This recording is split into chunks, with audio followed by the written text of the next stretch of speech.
बालियापाड़ी BJD जनसंपर्क पदयात्रा ओडिशार स्वार्थ एवं 4.5 कोटी ओडिशावासी हक पाई गांधी जयंती अक्टोबर 6 तारीख जाए विजु जनता दलर प्रथम पर्याय पदयात्रा आयोजित होईछि।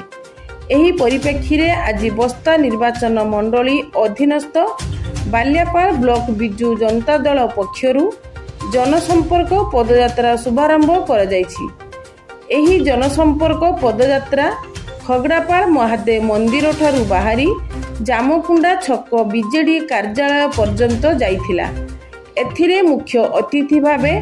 बस्ता विधायिका सुभाषिनी जेना सामिल होई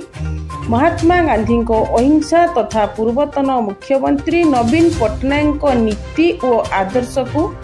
पाठेय करी तृणमूल स्तर रे दल को आहुरी संगठित और मजबूत करी लोकंक स्वार्थरे काम करिबा पई आह्वान करथिले। बालियापाड़ ब्लॉक परिसर रे थिबा जातिर पिता महात्मा गांधी प्रतिमूर्ति रे मुख्य अतिथि विधायिका श्रीमती जेना पुष्पमाल्य देई श्रद्धांजलि अर्पण करथिले। आजिर जनसंपर्क पदयात्रा रे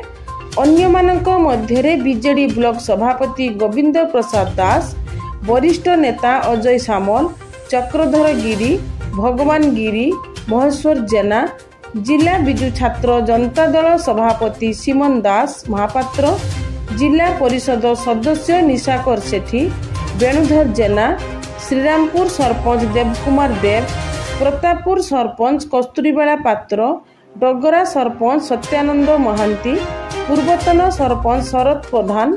विजय कृष्ण बेहेरा, मनमथ गिरी, सपन दास, हरिकृष्ण दास, मृत्युंजय नायक, संतोष गिरी, धर्मपद गिरी, नित्यानंद जेना, जगबंधु जेना, सरोज दास, श्रीकांत नाथ, ब्लॉक छात्र सभापति सुशांत बेहेरा, रंजिता टुंगु, सुलता नायक प्रमुख दलर बहु वरिष्ठ नेतृवृंद और कर्मकर्ता एवं शह शह पुरुष महिला कर्मी एथिरे सामिल होइथिले।